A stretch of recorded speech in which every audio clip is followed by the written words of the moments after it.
you've also done some things while during lockdown. I witnessed you going through. My wife's a journal. She journals everything from 19 way back when till now. She still journals. She's got books upon books of which she journals, which was good because it helped you to write your book. And what's the title of your book?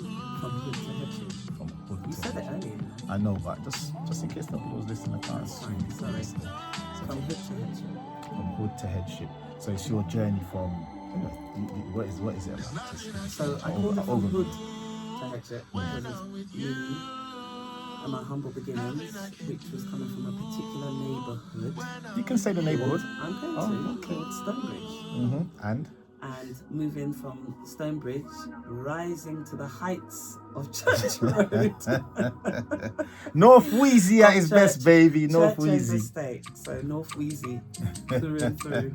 Loved it. Loved my background. Harlesden, Willesden, the whole gamut. So I come from the hood, the neighbourhood of North Wheezy.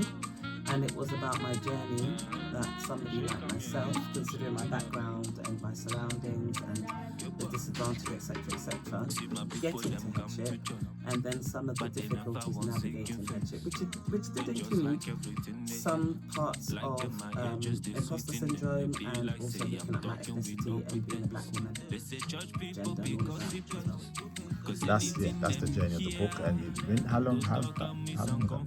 I published it in 2022. Yeah, she spent pretty much a lot of lockdown writing it, putting it together, and yes, and it's done well. You've done a few talks and stuff like that. Can I say a special hello and big up to Winsome Duncan, who is on Printed Publications, because it was through her.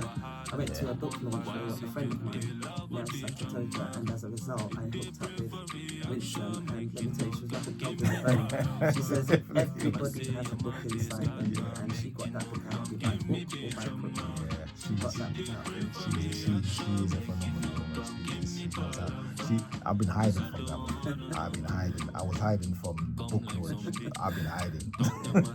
Because she'll have me trying to do some writing or something. Yeah, but then that was that. And so the book's what, 3 years old now? Yeah, it's coming up to 4 in May. Wow. June. And then the book takes you on your journey from growing up in humble beginnings to becoming a head teacher. And you don't actually cut any corners in there. You actually just lay it all out. Do you know what? I did cut corners. Yeah, I was reflecting the other day, thinking, that story's not in the book. So I wouldn't say cut corners, but obviously one of the things I battled with was how much of myself do I expose in the book. And there were times when I just thought, just let it all out, Miriam, don't worry, don't hold back. And there were times when I thought, I probably need to be careful because I'm still in education, I'm still living the life, I'm still networked, I just need to exercise a bit of discretion.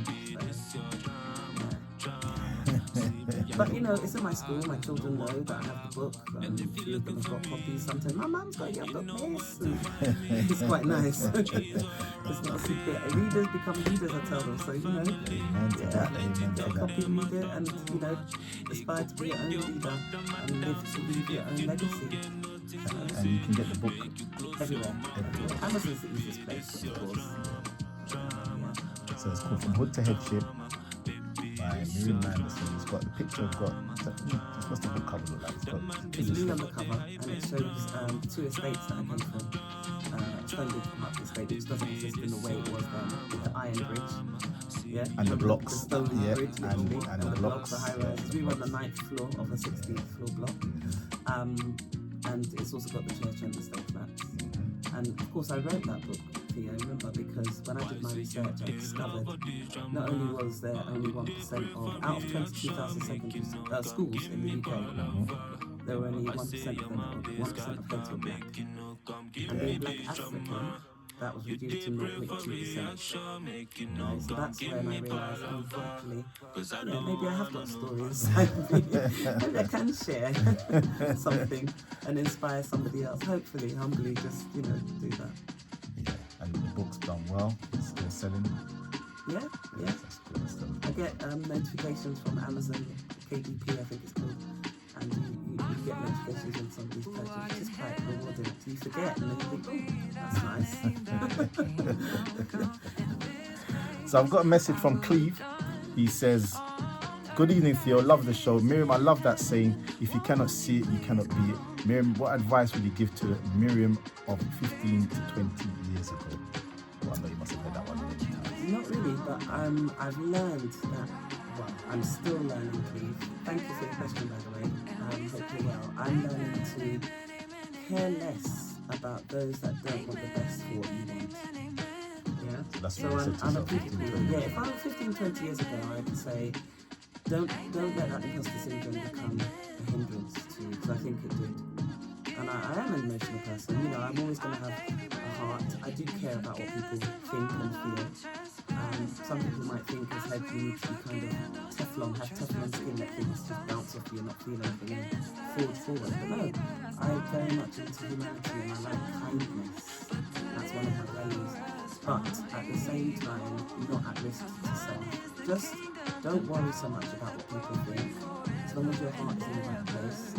You know, I know now that God looks into your heart and your character. So don't do that. As long as you want to achieve well, and if whatever, even if it's for yourself, whatever you get, you can share it with others or spread it with others. So yeah, care less. I think, especially in this day and age, particularly with social media, the young people, I feel quite bad for them. They are so ultra self-conscious about what other people think and feel about them, that it's just hindering them left, right, and centre.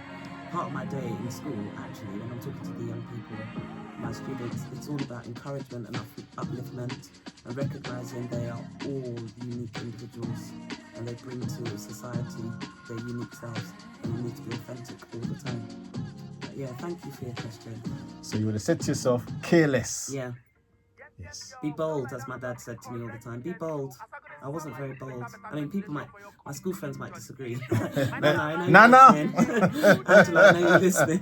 They might disagree, but I can be bold. I mean, you know, but I think there are times when, you know, internally there was turmoil. I'm very good at not showing it. This is Evening with me, Theo Manderson. Thank you for your question, Cleve. 0303 040 1111. We're going to be partying the next hour around the station party. If you don't know what that is, then you'll find out.